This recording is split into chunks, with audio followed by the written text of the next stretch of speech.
Um, I hope most of people already join us, and I see today also Dr. Sasbiswas from India. Yeah, that's nice. So we have absolutely international meeting today. Also, I see a lot of colleagues from our university, and not too much participants of Kyiv Forestry Students Association, but I believe they will join soon, or just they finish their evening meal. Yeah, I think that's a nice opportunity to meet us together. And today we will have three speakers. We will start with Nele. I consider it of like up 20 minutes presentation or speech with some questions and answers session after that. But we are not going to take a lot of your time. As soon as limited time will be finished, we can complete this session and start with another speaker. But if you would like to talk a little bit more, you're also welcome, because we are open for new knowledges. Okay, are you ready to start?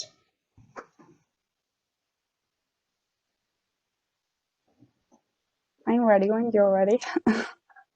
Then I think we can start just now. Try to share the screen. It takes a bit of time. Nele is from Eberswalde. Yes, is it right? Yeah, I'm from Eberswalde, right? Yeah, I will just.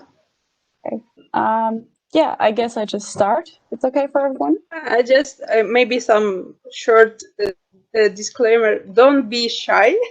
Everyone is like in unofficial conditions here. We just sharing our knowledge and sharing experience. So you are welcome to make any informal additions if it needed.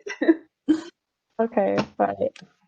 Then yeah, welcome to everybody, and thanks for having me. I was also surprised being asked to talk here, but yeah, it's kind of cool having a meeting again with IFSA and just informally speaking about our practices and topics which are ongoing. Yeah, for example, in Eberswalde is really hard to work in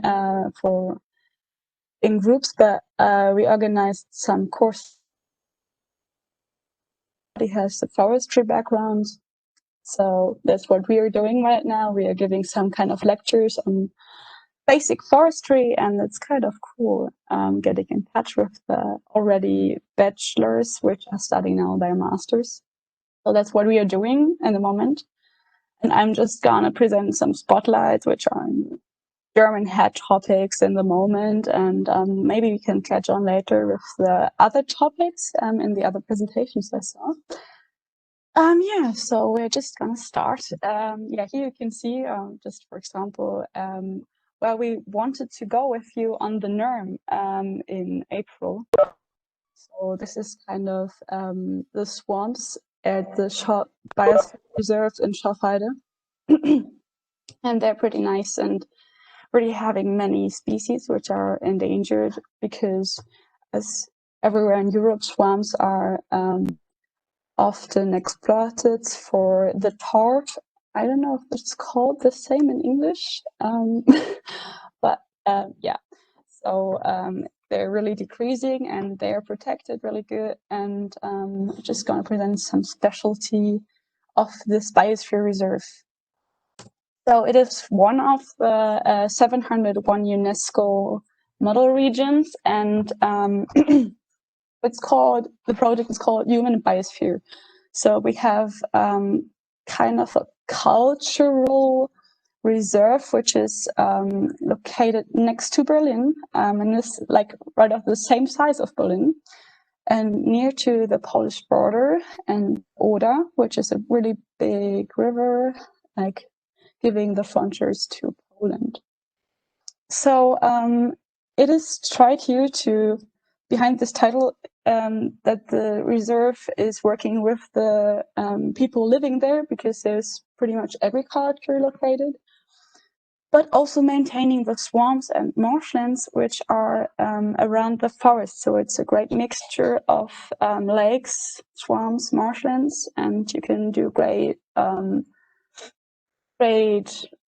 explorations there, and at least also a little bit of hiking. The highest mountain is 80 meters high.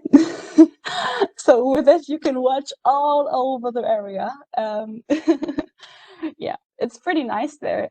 But it's also called Plagefäng. So in German, that means it's a pandemic marshland. And it's called like this because there's so many mosquitoes, and you have to wear long shirts and stuff. And the goal there is to initiate some sustainable economics and also like socially economics. So in the kind of degrowth thinking, but not just focus on this. So it's just that the agriculture development is not focused on big sizes or about selling stuff.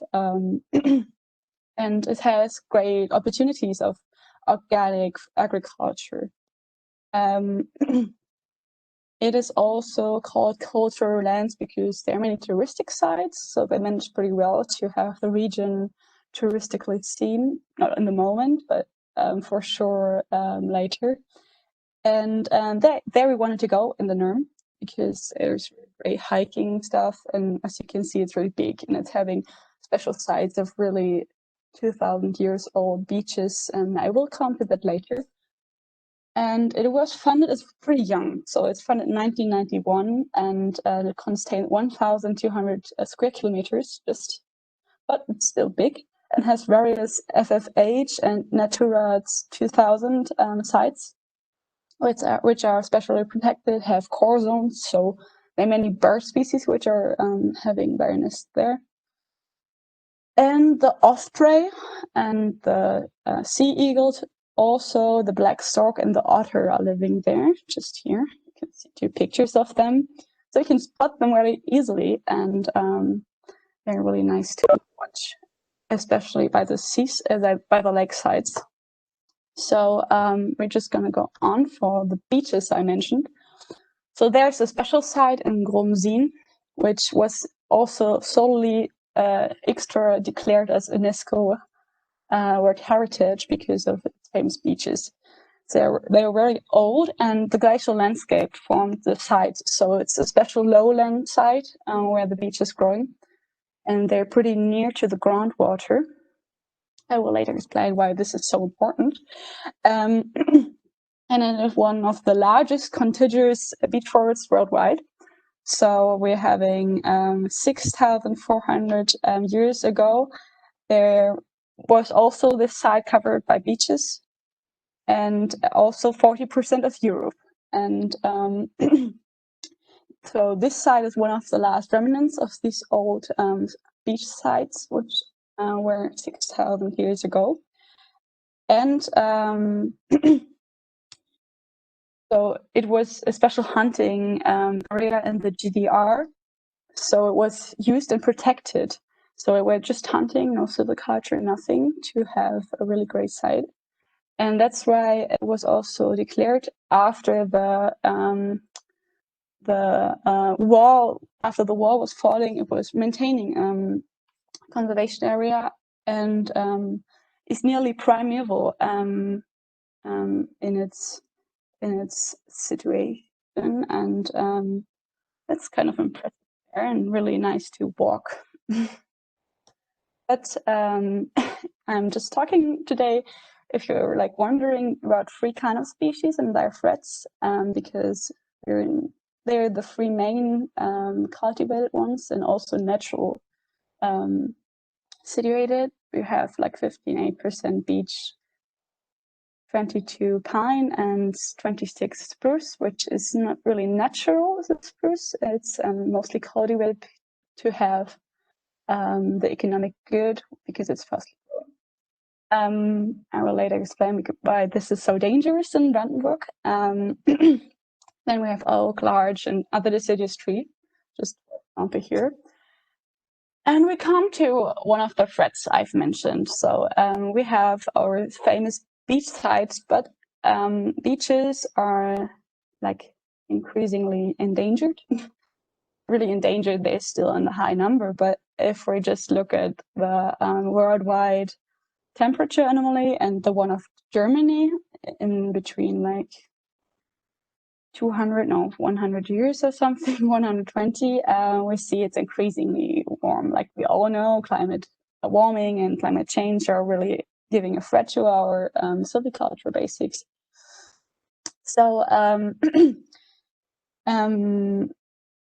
the beach has its natural potential in Europe and also in the north, but it's decreasing. And due to many studies, many have found out that since 2000, a big beach dieback is happening, and also this is indicated by broken crowns, which are not leafing anymore and having really like they're not looking stable, and this is mainly caused by the precipitation in Germany and also Brandenburg, because it's decreasing.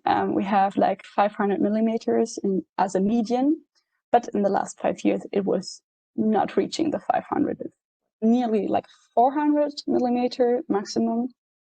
So the peak is really decreasing, and the beaches with their roots having not enough suction, how it's called, yeah, not suction limitations, so they're not can go too deep, and the groundwater is shrinking due to anthropogenic influences and so on. So this is really a threat here, and because of this drought and the beach dieback of the crowns, they're not stable anymore, and then there's coming storms.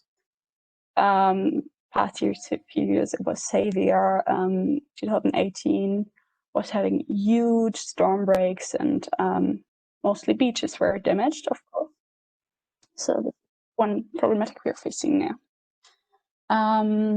Yeah. Then the next one, we have the 8-tooth and 6-tooth sprucebark beetle. We all know it, I think. In Europe, it's quite a pandemic here. So due to monoculture cultivation of spruce, shreds like the dwarfs I already mentioned, cause high fluctuations of the bark beetles. And we all know the galleries of bark beetles. So it is really unusual, for example, having spruce as natural potential in the north of Germany. So they're really like struggling because of, I already mentioned, the precipitation is not enough. And they're already then deposited to be to be cultivated by, not cultivated, but populated by the 8-toothed and 6-toothed sprucebark beetle.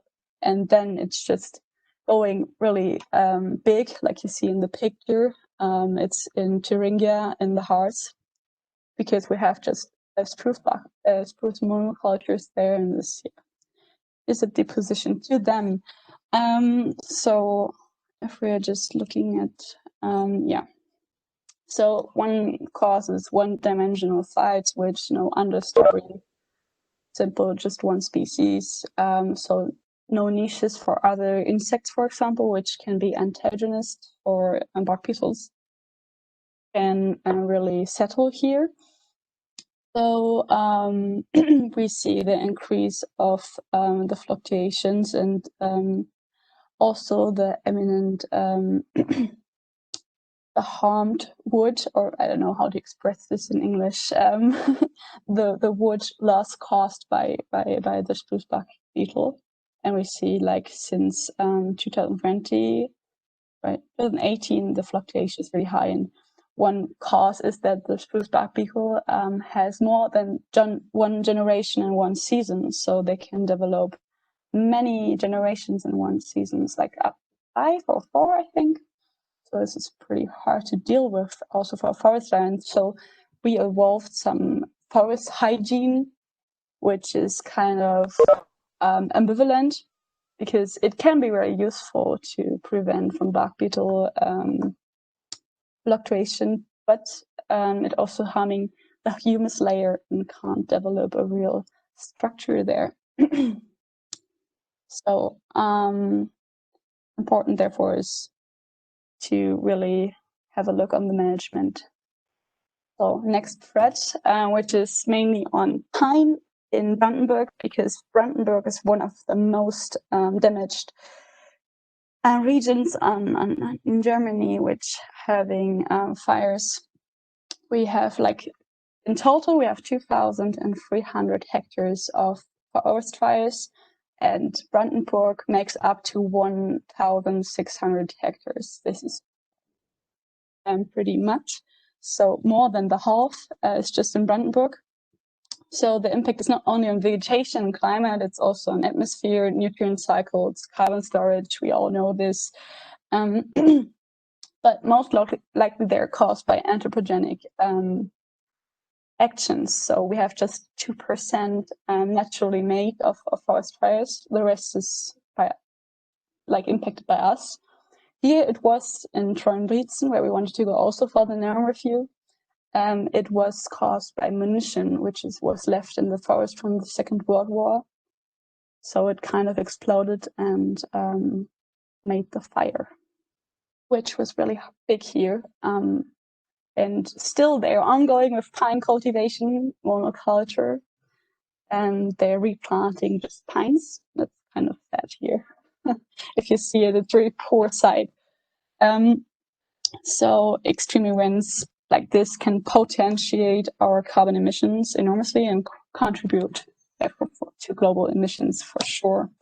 And if you just regard from the IFSA, the European Forest Watch, how the baseline climate was in the past decade and the past century. So Brandenburg was kind of endangered, but for sure the southern European countries more.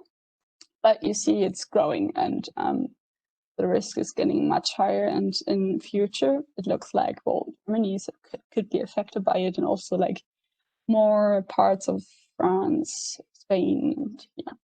So we should really look for better solutions in agriculture for sure. Another topic is the Geiger fabric of Tesla, where already 90 hectares are logged of forest. So it's no valuable forest. One can say me as a conservation pro. No, not pro. I don't know how to say it, but I'm not contra conservation. So, but this is just monoculture pine. It was monoculture pine, and Tesla is planning to build a very big fabric here for its cars, and there were huge critics about this, but they're trying to compensate it with 3 times bigger forest planted for the area they're using here next to Berlin also, which is kind of cool, but it takes time until real forest is developed and can store that much carbon which is here emitted for sure. And big issue in public, still ongoing, but we will see how this develops. And I don't know if it's beneficial or not. Next big topic is here also the Dannröder forest, which is under threat since 40 years. It is planned to do ongoing building of the Autobahn, which is here planned, and many activists settled here to fight this threat. And the last weeks there was really political presence, because they're starting now again to log even more of the forest, and activists were settling in the forest to stay and to block it. So there was also violence from the police and from the activists, and it's still a big topic because it was really a structural, valuable forest, which is here then locked again for the Autobahn, which is also impacting like forests, nature, and also settlements of villages which are in the middle of the Autobahn and have then to leave their homes. And also coal mining is a big issue here. We're fighting pretty much against the logging of forests because of coal mining, but also for resettlement because of coal mining. And yeah, it's kind of connected, having a coal fight and fighting for the forest to maintain. So to conclude, I just want to say that, oh, sorry. No, 1 second. Yeah, I just want to say that Germany tries to establish like mixed cities forests, but it's still a long way there, and we have really to look for climate change for sure. Everyone is saying that, but I still want to say it because it's important, and it's a long way to have ecologic, social, economic balance for everyone, and especially in silviculture, because it is partially owned privately, partially communal, and partially from the state. So the state has more, for example, more power to change their practices. Yeah, and many institutions in forests we all know, FSC, PFSC, etc., which are trying to evolve these standards, but it's a hard way there. And yeah, it should be a motivation to us because we are the future of European forest. Well, thank you for listening, and if you have questions, go on. Thank you, Nele, for great presentation. And don't be shy, you did a well job. Thank you. If anyone have a question, you can just unmute it yourself and ask it, or if you have some problems with audio, you can type in the chat box and I will name the question you are adding. And while you are thinking about that, I have one important question of experience, because now in Ukraine we also have some diebacks of pine and fires and so on, and a lot of community members, they just against the foresters, dealing with the forest, with forest management, considering like forest as like biggest enemy of the forest. So can you just summarize what is the situation in Germany? Do you have any like conflict with society, between foresters and society?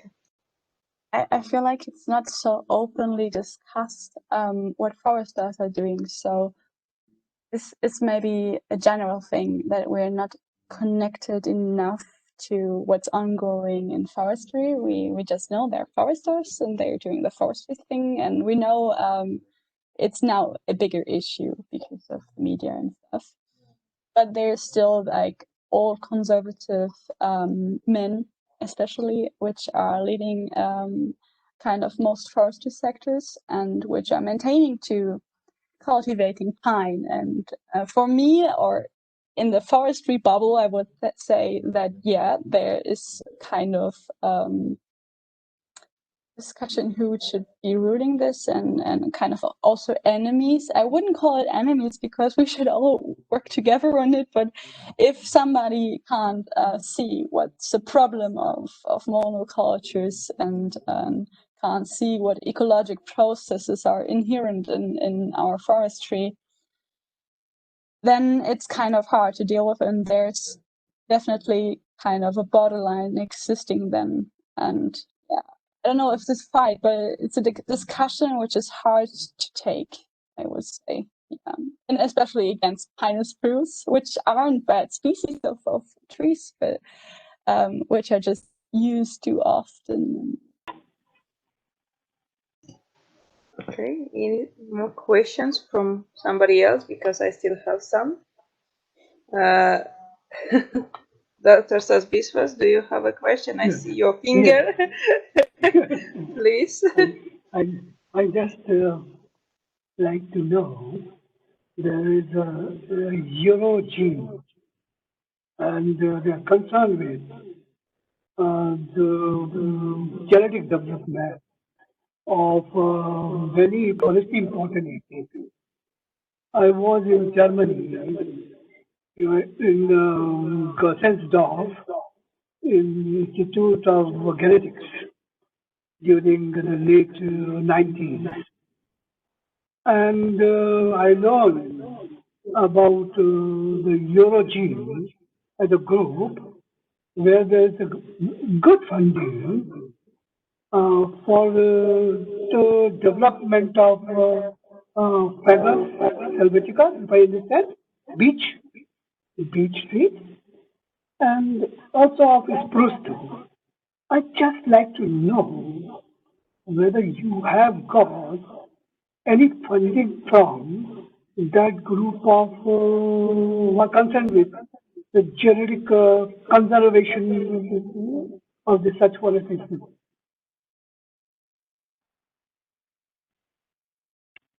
Have you got the question? Because Any funding, there's a bit finance, anything you're getting from? I find it. I find that there is a UNESCO, yes, but I understand. But there are some other also mega funding agencies for the protection of such species.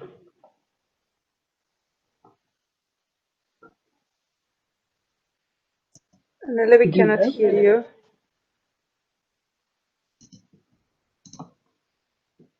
Sorry. I am not sure if I got it right, but about the beech forests and the UNESCO. Yeah, probably financial support of preservation of such unique objects. Yeah, there was a funding of EU Life, which are mostly funding this kind of projects, but UNESCO, I don't know if they're maintaining, giving money, but they're offering so many projects there. And also we had some at our university on genetic resources for the UNESCO biosphere, but especially on the beaches. And it was definitely funded by EU Life. I don't know so much about this, but yeah. Sorry. And I would like to continue my question about this community participation and how people consider foresters. So I know that in United States, for example, there is a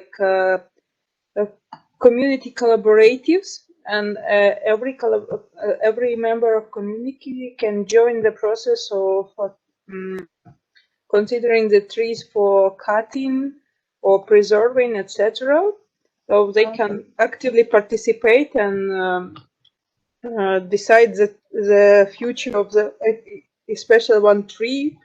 For example, if somebody's grandmother was born close to one tree, they want to preserve, have an opportunity discussing such issue during the meetings. So I'd like to know if there's any similar work in German's practices to join community to decide the future of some specific plot of the forest. So it's not so extremely common. It's kind of closed in the state forests. In the private, I'm not sure. There are some they're called see-through forestry. So in German, it's kind of glass-like forestry, where there's an open participation, like intended and also try to implement. I'm not extremely sure how much this is working in Germany. In Berlin, there's some project on social forestry in the cities. So this is kind of working better because people are sometimes they're more engaged in having forests and forestry in the cities. But there's not so many projects. I mean, there are communal lands, where this is really applied, but mostly it's always somebody who is dedicated to forester. Unfortunately, I'm not sure if Johannes maybe has other expressions. No, not really. No, there's some kind of intention setting projects on social forestry, especially combined with agriculture. So agroforestry is more easy to enter than in solely forestry. Thank you for your answer. It's true that forest is like more specific, and agroforest is open for more variety of owners. That's true. Yeah. Is there any more questions? Because I'm the only one actually participating in such question. Yeah, Yotam, you have a question? Is it? Yeah, you're welcome. Can you hear me? Yeah. Hi. My question to Nele. Is that how you pronounce your name? Yeah, Nele. Nele. Okay. What kind of cooperations or what kind of initiatives are there in Brandenburg with politicians and stakeholders? So you mean in the exchange of forestry or Exactly. ministry? For when the sector of forestry and forestry protection, are there initiatives or platforms where people like you, conservationists, or even just the public can sit with a stakeholder or politician and kind of try to discuss? And because it feels like the only interface, the only time where the people meet the government is like in in Danewoje Forest. Yeah. But are there a little more, peaceful ways to? For sure. I mean, this was kind of a dramatic example, which is happening now. So they're like the NABU, which is general on ecological manners, and we have the security agency on German forest, which is kind of trying to provide exchange between the politics and the foresters, and also like the public. What else? There's kind of some NGOs acting, but solely on forest in first place. It's also FSC for sure, PFC. Then there is a smaller one, kind of organic silviculture for Naturland, which is having also like organic farm products. Also trying now to engage in, because many have the opinion that it should be combined. Because also our ministry is Ministry for Forestry and Agriculture, but not even forestry is not even in the name, right, Johannes? It's just Ministry for Diet and Agriculture. Yeah, exactly. It was like 10 years ago. It was in the name of the ministry, but they cut it out, and yeah, that's very bad. I also think that's bad, and we need to get it back.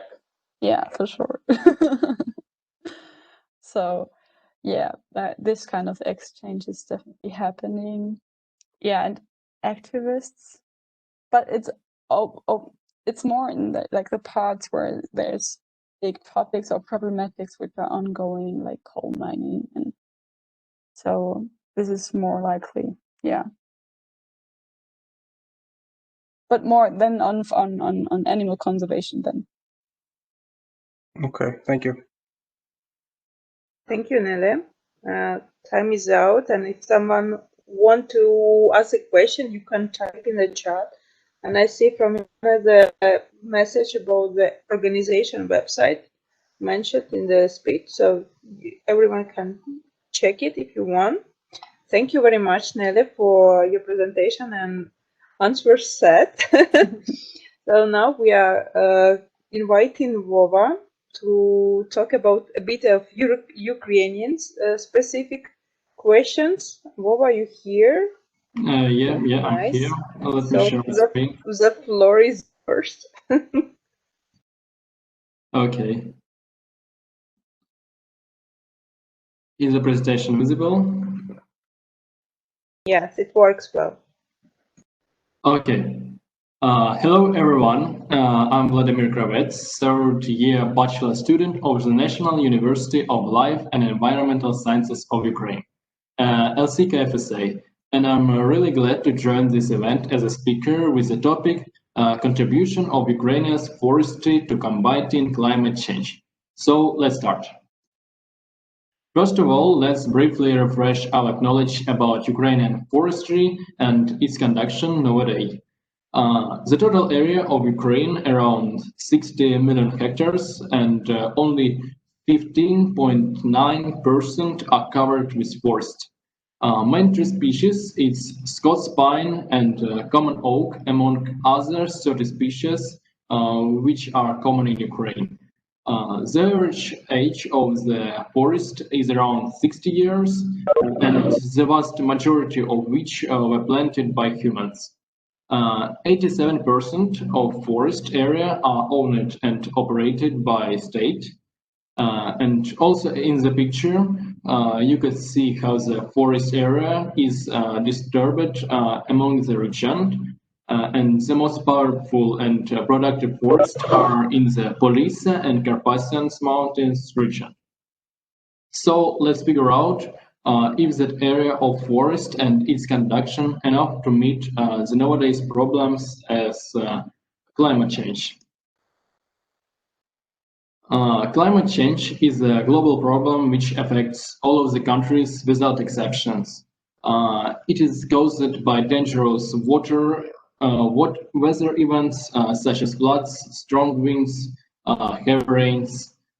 In Ukraine, actually, the rate of rise in air temperature is ahead of global trends, as a result of which droughts are likely to intensively and spread in Ukraine. I guess most of us know about Olesky Desert in Ukraine. It's Ukrainian desert in the steppe zone, which is growing. Also in Ukraine, the average annual temperature has risen by 1.2 degrees over the last 30 years, and it's still growing every year. If humanity does not abandon the use of fossil fuels in the second half of the century, then in 30 years, the average annual temperature in Ukraine may rise by another 1 or 1.2 degrees, and by the end of the century by 3 or 4 degrees. Here on the graphic, you could see how the temperature has changed since the 90s of the last century, and it cannot help but be scary. Just imagine the quick consequences it could make in the future with such a rate of temperature rise. One of the main reasons for climate change is greenhouse gas emissions.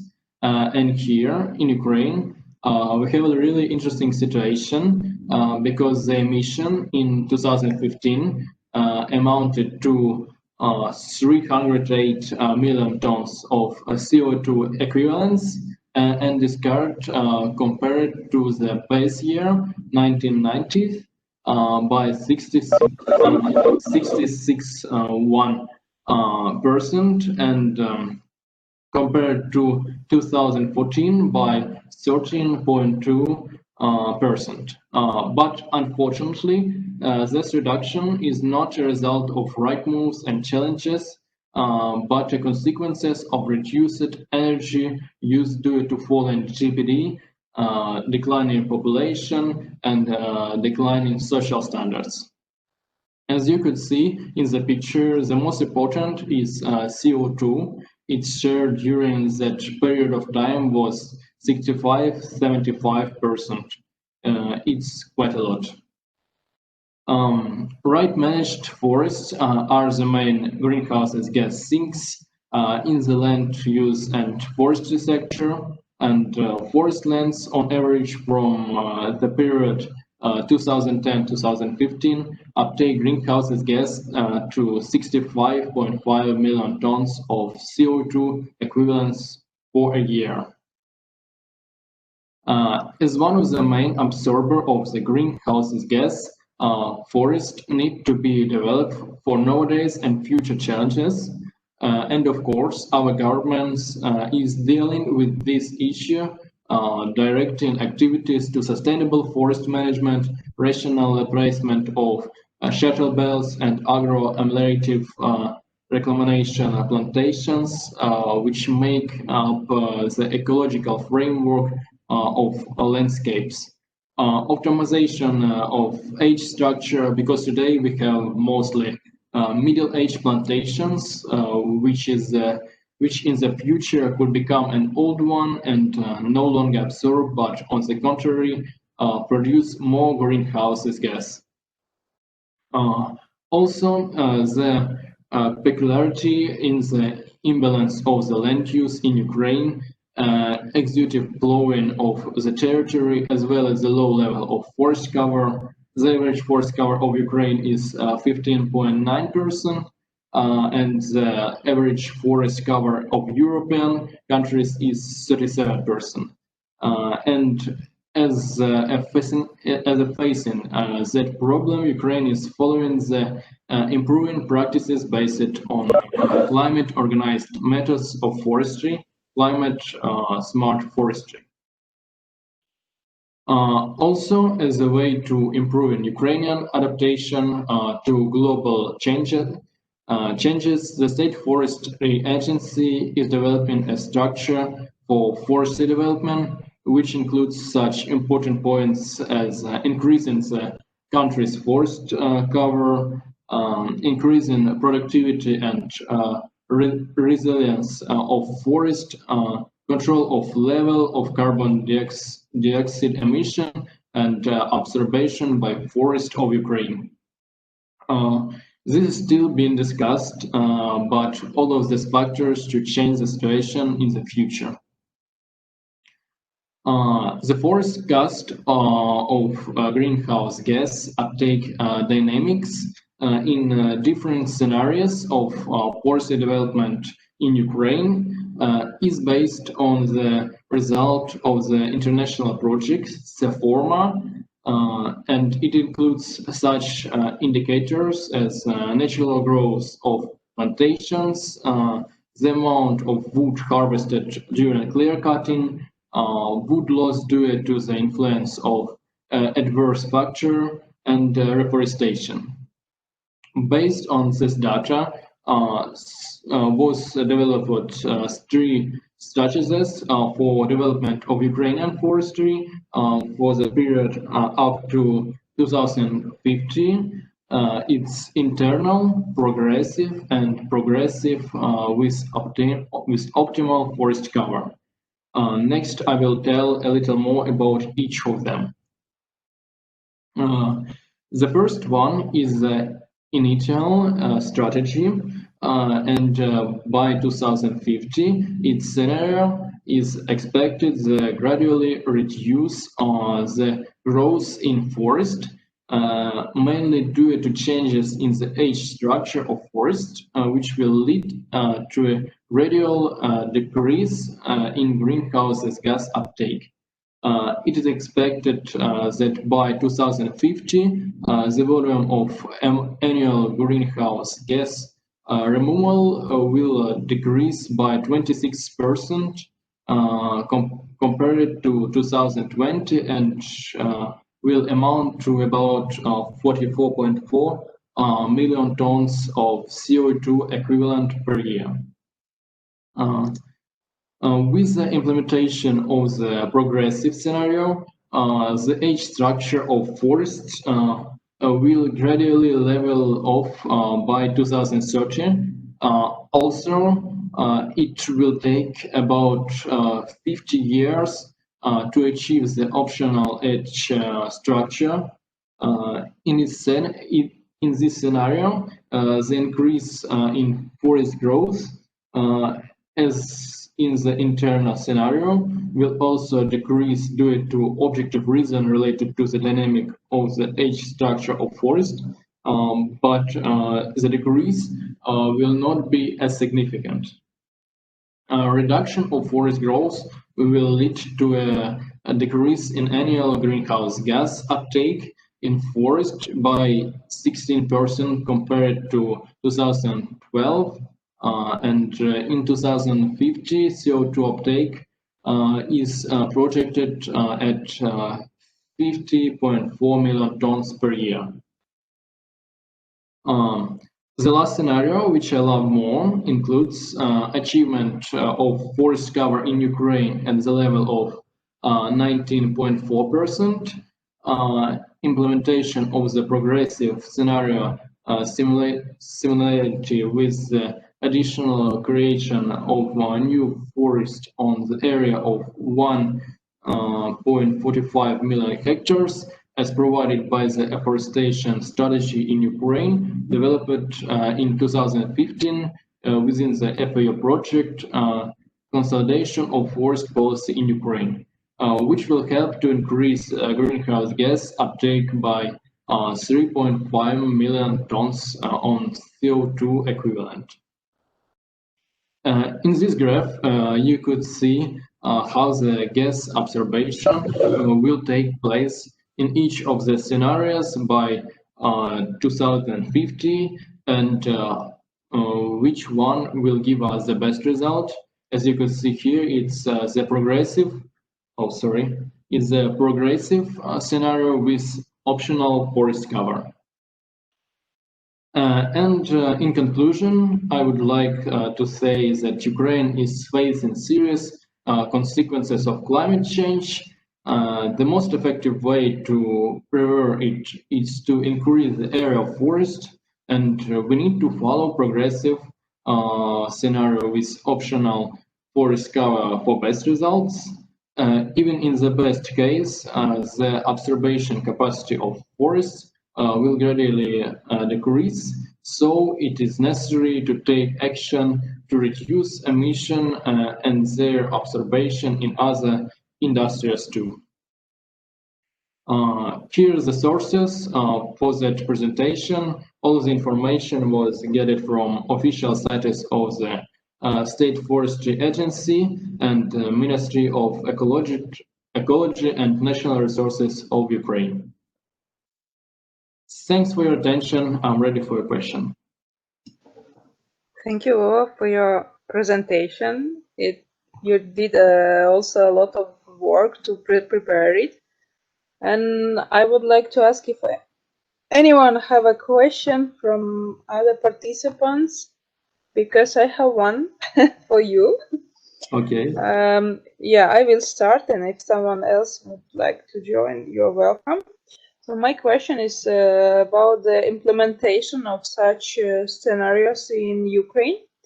And do you think that such actions on planting 1 million trees, 2 million trees, really effective for getting the optimal indexes of forest cover, and also tackle with carbon emission?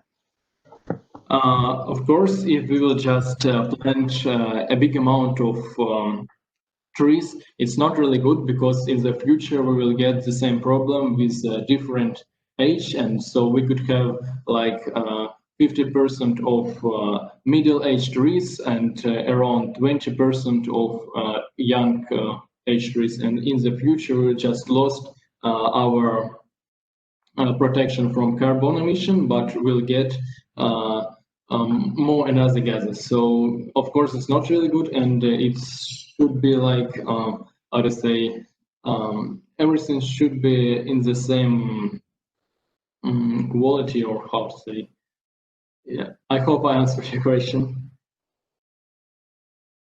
It seems that yes, in general you answered my question. That's nice. And maybe you have ideas how to engage some financial support for such a global project for Ukraine.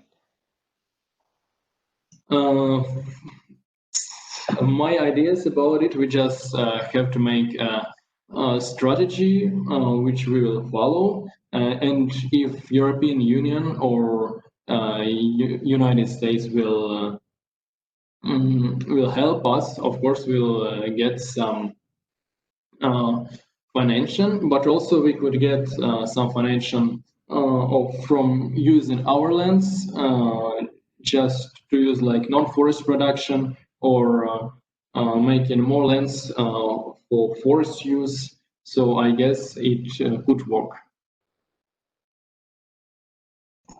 Thank you. So somebody else to ask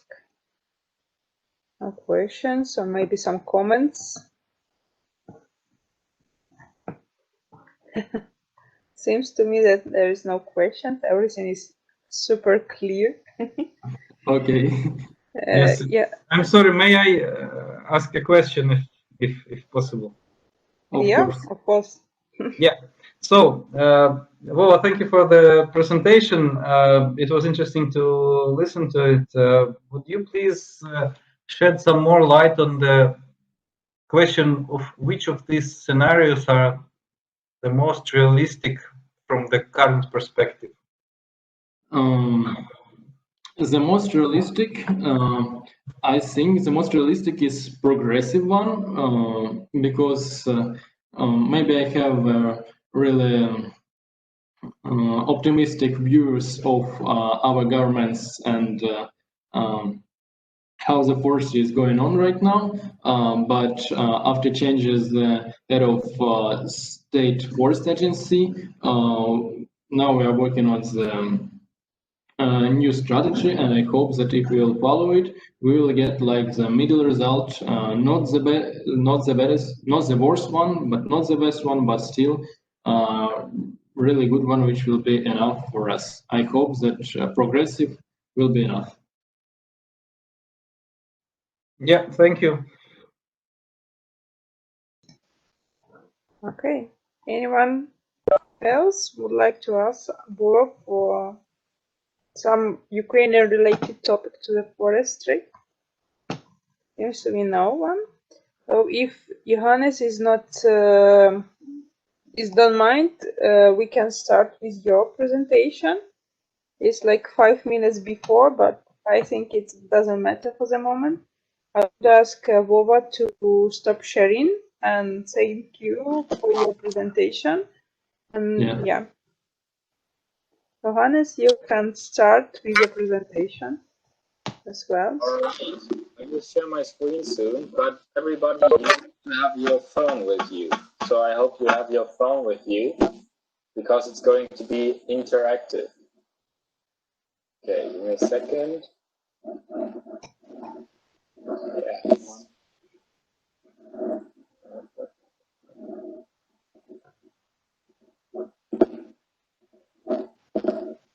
Right.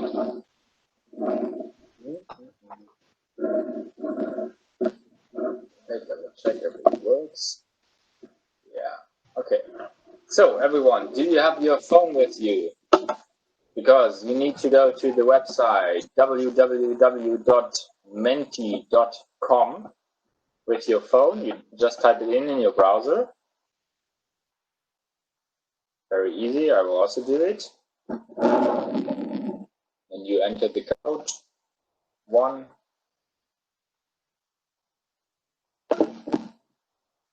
I started. I won't confuse you. Now you should see on your screen our beautiful IFSA logo and forestry and sustainability. Okay. Are you in? I am in. Good, Ghana. Ova, are you in?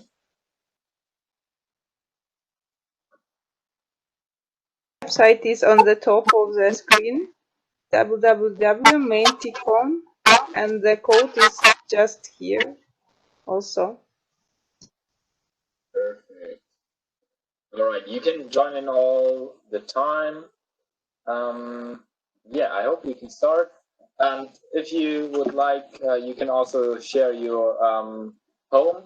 You can see I have a European flag and a Canadian flag here because I like the European Union and Canada.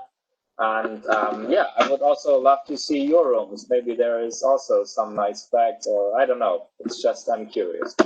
Okay. First of all, we start with an icebreaker, okay? So I have the question for you. Which superpower would you like to have? So would you like to be invisible or read people's mind or have the ability to fly?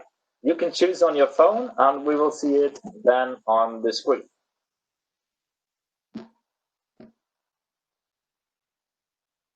Very good. 6 people are participating. If you just joined in, then you can use the website menti.com and type in the code. All right, a lot of people would like to fly. That's good. I think because you would like to fly above the forest and see all these beautiful trees. But also a lot of people would like to read people's mind. Okay, I can understand that. Yeah. Okay, very good. I hope the ice is... Oh, there are more people coming. Nice. 10 people already. That's good. Okay, but ability to fly is still the highest. That's very good. Okay, we will continue. So that's me in Canada in the Rocky Mountains. And yeah, it's my favorite place to be. I'm Johannes Herzog. I'm from the LC Göttingen, which is almost in the center of Germany. And yeah, I like hiking and forestry and all that stuff. And yeah, short introduction about me. And yeah, this picture was taken in Canada. Okay. I think you all know this. This is planet Earth, and we all live on it, and we need to protect it. And Vova already mentioned, yeah, climate change is coming, and we need to do something. So I would like to talk to you a little bit about how we can protect this beautiful blue planet. And yeah. Hey, everybody. So now you need to type on your phone your name or cool stuff, and then join the quiz. And at the end, there will be a leaderboard, so good luck. And yeah, keep up. All right. 9 people already joining. Okay. Simona also needs to join. Yeah, 10 people are joining. Wow, that cool symbols here. Within the presentation, I will ask some questions and you need to answer it. So keep focused so you can answer the questions. And at the end, there will be a leaderboard and you can see if you won or not. Okay, let's go.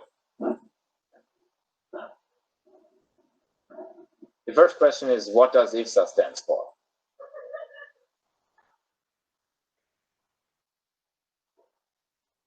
There are 3 options.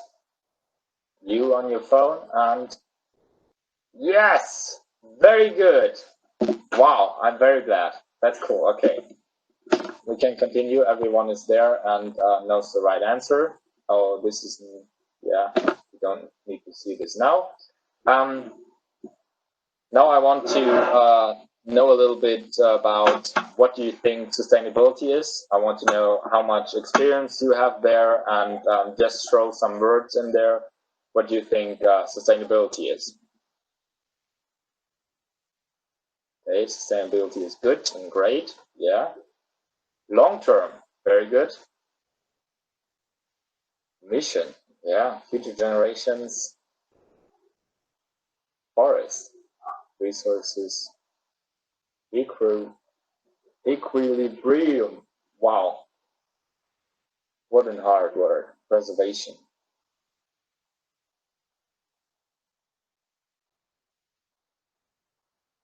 Yeah, very nice. That's cool. Yeah, of course, forestry is very important for sustainability. Generations are important. Long term is important. Sustainability is the, I think, equilibrium is the right term. So we would live sustainable if we live together with nature and in harmony and all that stuff. That's a long way to go, but we try to do it. And yeah, it's also has something to do with future generations. Very important. All right. I hope you all know this graphic. It's the carbon dioxide level in the atmosphere, and it's in parts per million. These are 8,000 years ago, so a long time ago. I think the modern human was in Africa. I think the first take off here 3,000 years ago. So there have been a lot ups and down, but then the Industrial Revolution came and just got really high up, and we accelerated it a lot, and this is very bad. But I think you all know that, but I just wanted to show it to you. It's just unbelievable. Yeah. Okay, then I want to know from you if you know the Sustainable Development Goals. Have you heard of them before? Do you know them, or do you have no clue at all what this is?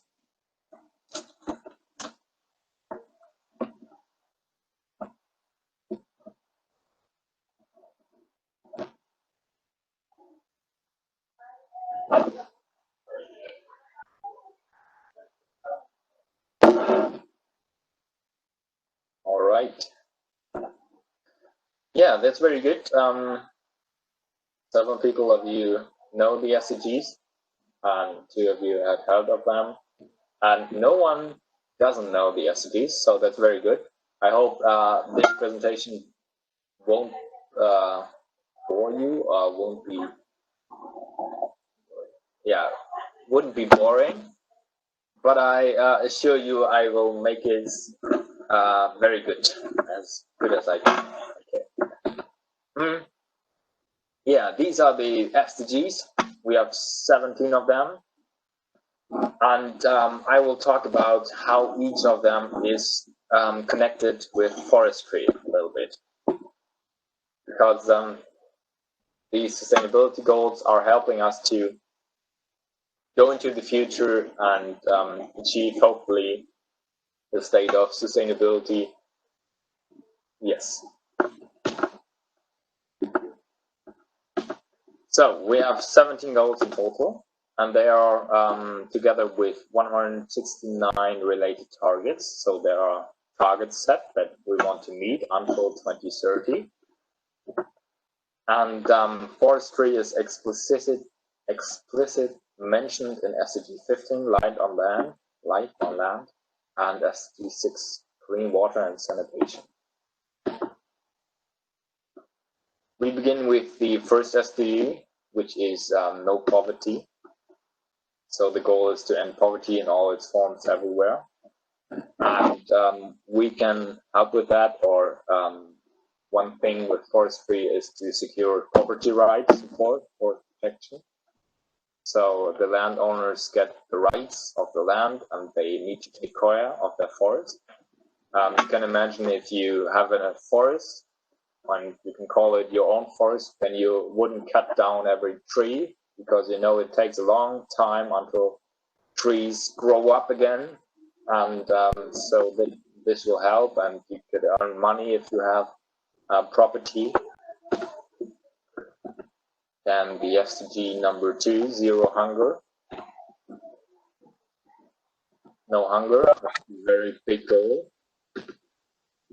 But agroforestry could help with that, because agroforestry is a way to combine fruit production and forestry. And yeah, if you have any questions, just talk to me. I don't see the chat right now, but I think someone could just say something. You have questions, okay? But we will also have time for questions at the end, so you just can write it down and yeah, do some questions at the end. SDG number 3, good health and well-being. Oh, there's also grammar mistake. Shit. So the goal is, yeah, of course, good health and well-being.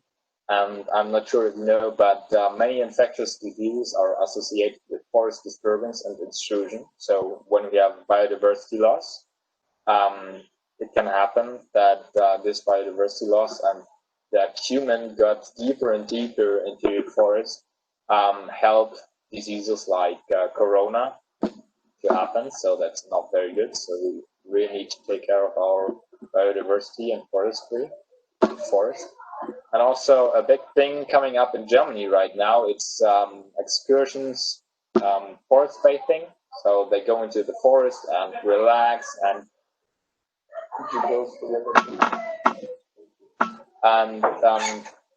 yeah, they go in the forest to relax and take a deep breath and yeah, feel good again after that. And it's proven that that you are feeling better after you've been in the forest because it's very green and it's very good. SDG 4, quality education. We have the EDS, Education for Sustainable Development. They are very important, and they are supporting pro-environmental behavior. And we have also forest pedagogics. In Germany, it's going to increase with forest pedagogics. You can do a certificate at our university, for example, and it's a lot of people want to do this certificate, and not everyone can do it. But it's very good to have forest pedagogics certificate, and a lot of people want to do more. Students, schools, they want to go in the forest and learn something about it. I think that's a very good development. Quality, SDG 5, gender equality is very important because studies show that women are more environmental friendly and have in general a lower CO2 impact than men. So it would be better if we have gender equality, because then the world will have lower CO2. And yeah, not of course because of that, but this would also help. SDG.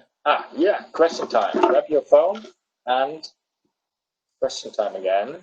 I hope everyone is ready. Yeah, 8 people are ready. Okay. 9 people are ready. That's very good. Then we should start.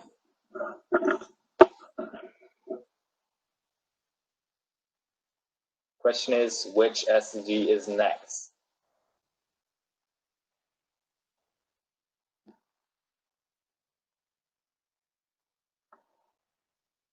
Okay. I hope you keep up with me. Now we see the results. Wow, okay. Should I read a little bit slower or yeah, maybe. Okay. Wait, let me drink something and then we will continue.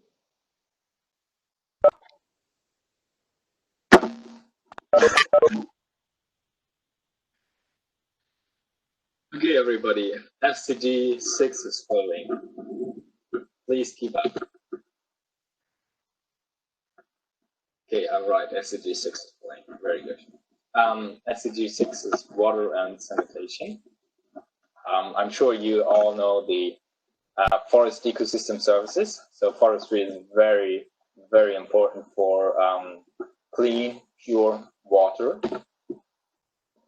Forest, clean water.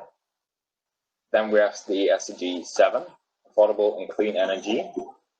Yeah, it's not very good to heat with wood because it's kind of inefficient, but it's CO2 neutral and it's better than burning coal, of course. But also science is going to involve new biofuels and of course solar and wind and all that stuff. But forestry is also good for for producing heat.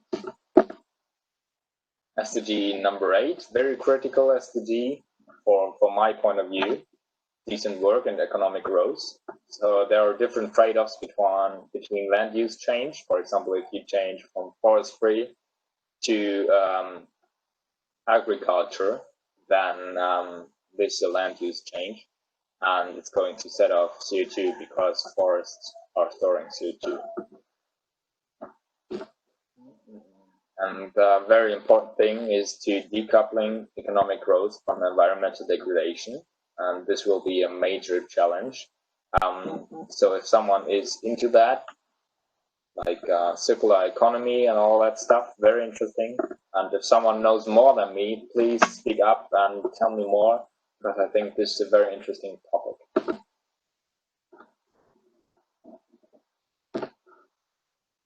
Okay, SDG number 9, industry, innovation and infrastructure. Forestry has not so much to do with that. There are also major trade-offs, because if you build a new highway, then mostly forestry is cut down, as Nele mentioned. The Dachweiler Forest wants also to be cut down because of a new highway. And we have SDG 10, reduce inequalities, very important SDG. Oh, question time again. Grab your phone and let's see if you follow my interesting presentation. All right, 10 people are there. That's very good. Yeah, wow, it's the same question again. And you need to type.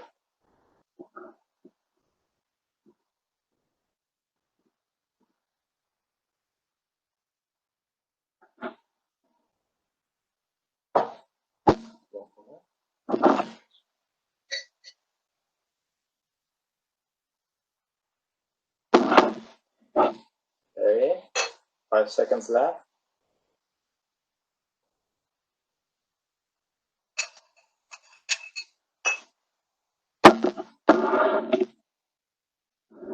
Yeah, okay, not everybody got it, but yeah, 4 times, that's good. Okay, and someone is joking around here, okay.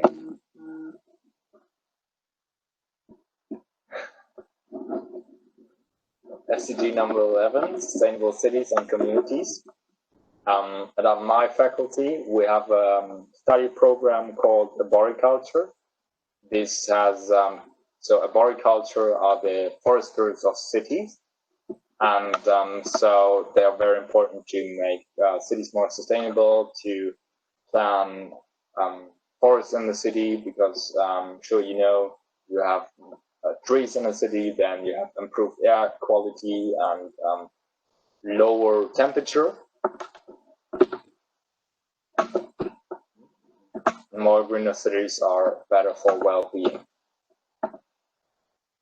SDG number 12, responsible consumption and production.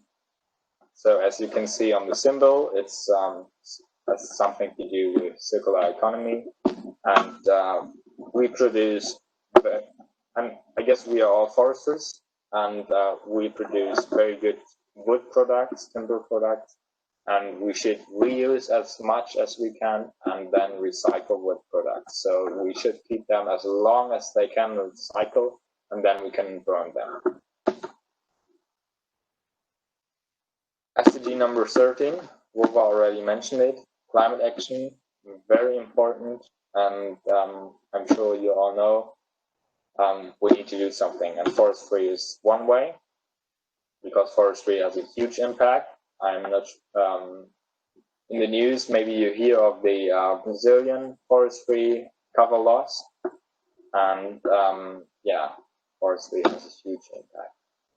But as Wolva already mentioned, forestry can help to mitigate CO2, and we need to plant trees and yeah, fight against climate change. Number 14, life below water. There's not so much trees underwater, but we have coastal mangrove forests, so they're very close to water, and they're also very important for the ecosystem. Number 15, life on land is the most important SDG, and yeah, because it's about protection, restoration, and sustainable use of ecosystems like forests. SDG 16. peace, justice, and strong institutions. I think we all agree to that we know and we need peace, because whenever there's war or injustice forces the victims. So when there's war, a lot of people are cut down forests, and very good example, for example, is the Second World War, and Germany needs to cut down a lot of trees to reimburse the winners, and we cut down huge hectares of our land, and then we forest them with pine and spruce, and now there are even age stands, and they are the bark beetles are attacking them, and that's very bad. And of course, if you have good institutions and strong laws that can help to protect forests.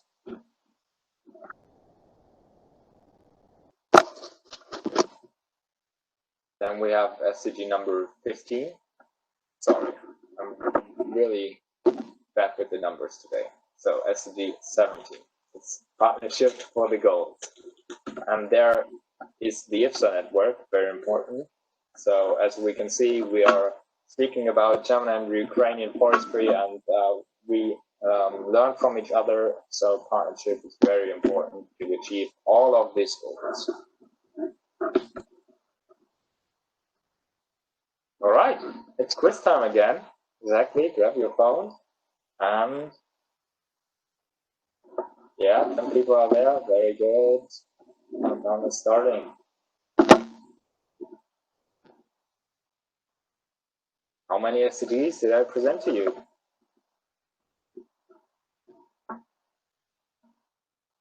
Okay, 10 seconds.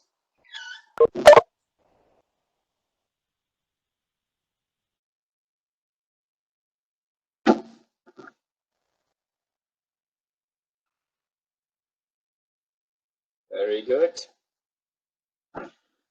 Very good. I'm glad that I did something right. So everyone knows we have 17 SDGs. Okay. Last quiz. This is about CO2. So 2-degree goal, how many CO2, tons of CO2 are we allowed to emit?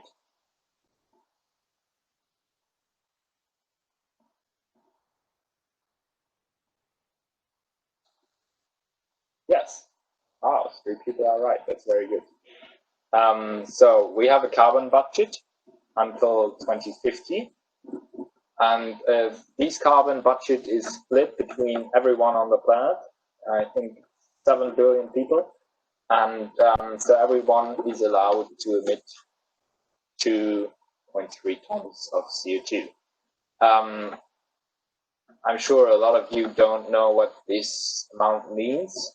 You can just check out if you have taken a plane to a different country, then you can Google carbon offsets, and then you see, okay, from Berlin to London, for example, I think it's 800 kilogram of CO2 if you fly to London and then back. So you can only fly once a year, and then you're done with your budget. Or you shouldn't fly because you're driving an SUV, or you eat meat, for example. Meat is also very bad for carbon emissions. Now I want to show you something about forestry. And Vova already talked a little bit about it. I think there are different scenarios.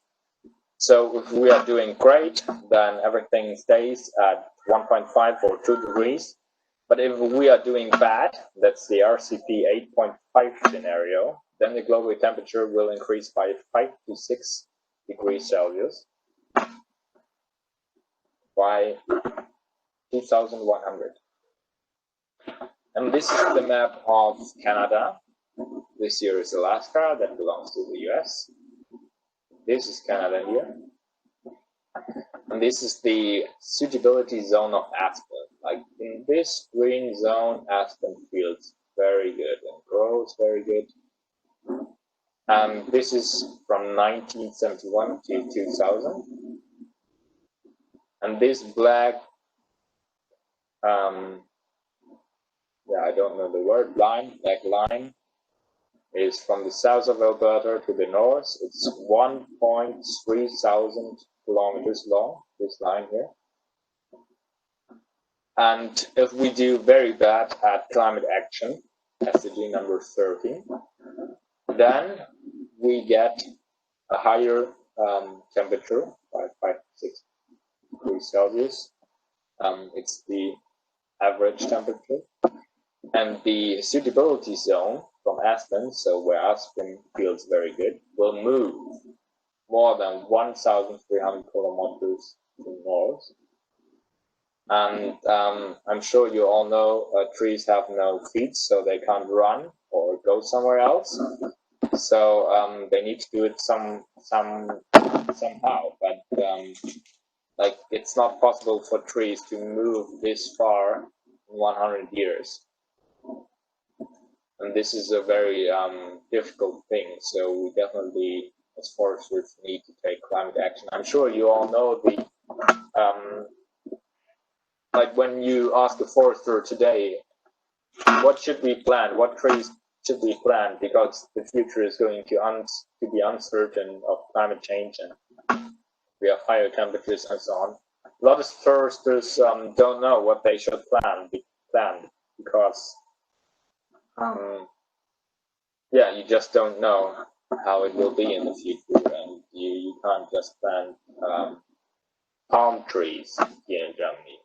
But maybe in 100 years you can grow palm trees here.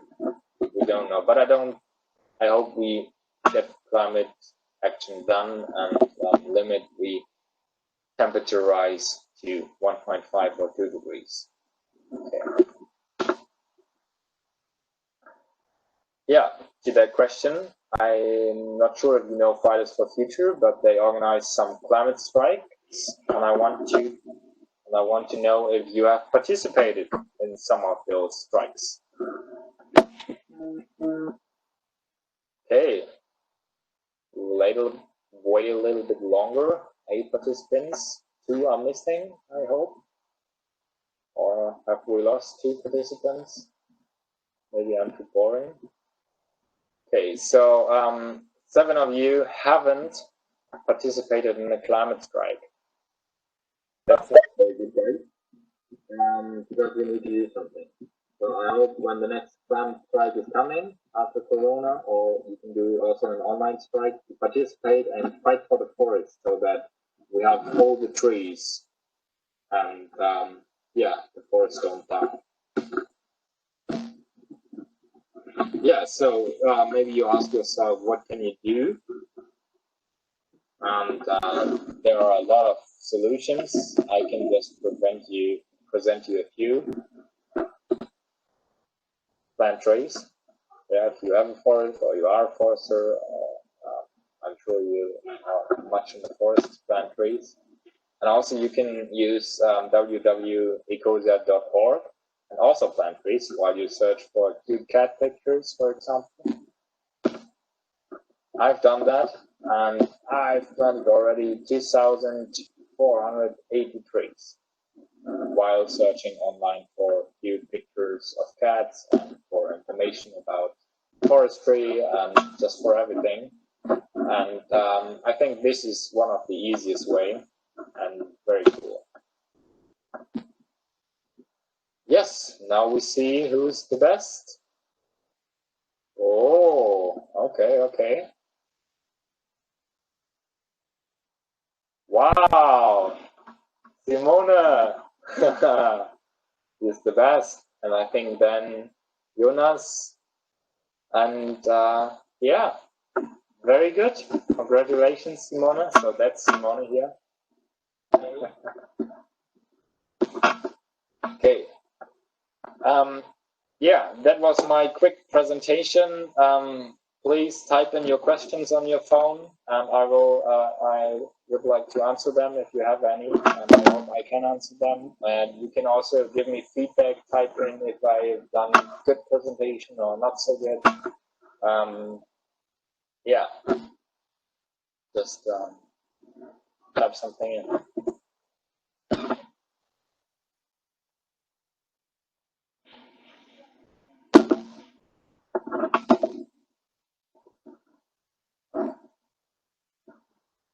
Oh, see, no questions from the audience. I'm doing very good. I'm doing awesome. Oh, there's a question. Very good. Thank you very much. This question is answered. Hey, more questions. Biofuels. My personal view is it's very difficult. I would prefer to use wind energy and transfer it into hydro energy and store it in electricity. So I think we shouldn't use so much biofuels, but they are CO2 neutral and better than coal. So maybe in the transition to a carbon neutral world, we need biofuels. But it's also a big discussion between biofuels and agriculture. And yeah, so that's my opinion. Okay. All right. Thank you.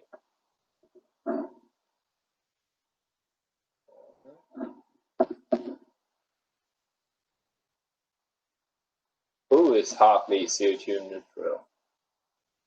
A lot of people want to be CO2 neutral. A lot of states, China pledged it. I think South Korea, and yeah, there's also like a definition issue. What is CO2 neutral? But if you can just type in who is or isn't CO2 neutral, we can talk about it again. Do you consider invasive species either danger or possible solution for long-term future?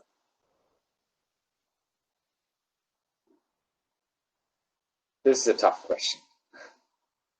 I'm really not an expert. Like for example, in Germany, we have problems with spruce because the bark beetles are coming, and we plant a lot of Douglas fir. And Douglas fir is, for some people, for a lot of environmentalists, seen as an invasive species, or not invasive, but it's not strong here. And yeah, I'm not very into that topic, but I think we need to think about that. And it's about the mixture. So we shouldn't have so much monocultures, more mixed stands, and as long as we have it in small scale, then I think we can also experiment with some species. For example, I'm not sure what's the English name, but the Latin name is acacia. Yeah, I think it's the acacia. The black locust. Yeah. Say it again, please. It seems to me that it's black locust. Robinia pseudoacacia. Yeah, Robinia pseudoacacia. Okay, okay, black locust. Yeah, thank you. Yeah, they are also very invasive, but it's also very good wood. Okay. Next question. Do you consider? No, that's the one. Okay. How the SDG promotion is going on in Germany? Very bad, actually. Very bad. The goal is that the SDGs will be finished in 2030, and I just did a survey on my faculty, and not a lot of students know the SDGs, so we do need to promote the SDGs. Thank you for that answer. Okay, yeah, a lot of answers. I think.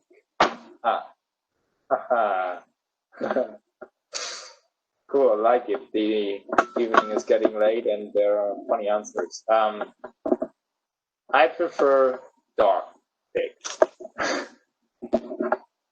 Okay, next slide. If you have more questions to me, yeah.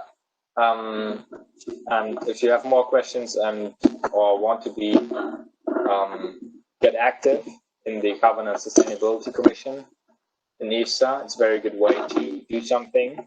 And yeah, just contact me or the head of Carbon and Sustainability, Philip Römer. You can also go on the Facebook website. And yeah, I think I have one last question for you.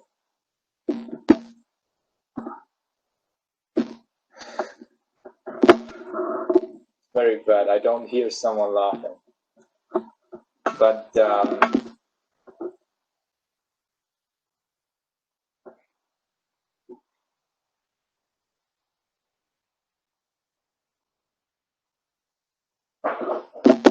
okay, yeah, very good. Oh, vodka, also very good.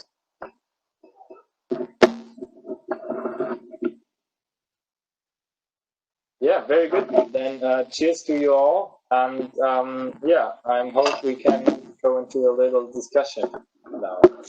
Thank you very much. First of all, thank you very much for great presentation and kind of interaction. And I think everyone woke up just immediately. I don't know if it's because of some beer on the screen you're drinking, or just a really interesting topic to talk about. So if anyone have question, you are welcome to ask more, not only about cats and dogs.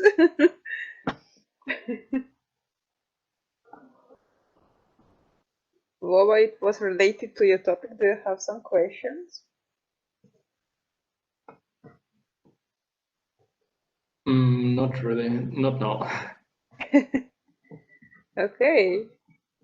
Oh, no one.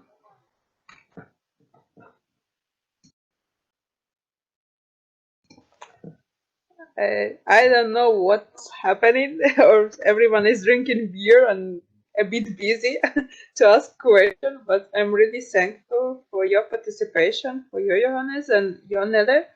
You did a great job for us, for everyone who could join. And I also will say that I tried to record the video of today's meeting, and I will share with everyone who want to see it. We will try to upload on our KFSA Student Association YouTube channel. Hopefully we will be successful with that issue. But everyone after that we will be able to listen, to watch it, and if anyone will have questions, I'm sure we can redirect it to our speakers as well.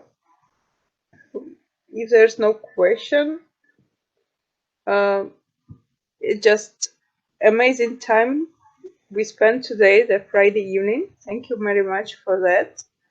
And if anyone has some comments, maybe not questions, you're welcome to say it. I just wanted to say thank you very much. It was great.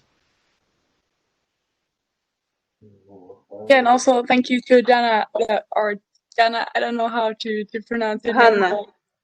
Hanna. Oh, yeah, okay. Well, thank you for moderating, and it was really nice having IFSA again, and yeah. Yeah, thank you guys. And also on 13th of November, we'll have similar meeting with head of NGO from Tajikistan, calling the Little Earth, that they are doing restoration projects and energy efficiency projects for native like deep villages far away from the civilization, and it's a quite interesting topic and a lot of effort that team was able to do. You are welcome to join. We will advertise on the Facebook page and Instagram page. So yeah, thank you very much, and you are welcome for any event we are organizing online. Okay, have a nice evening and good luck to everyone. Ciao, everyone. Have Yeah, a nice bye. weekend. Bye. Enjoy it. Bye. Bye.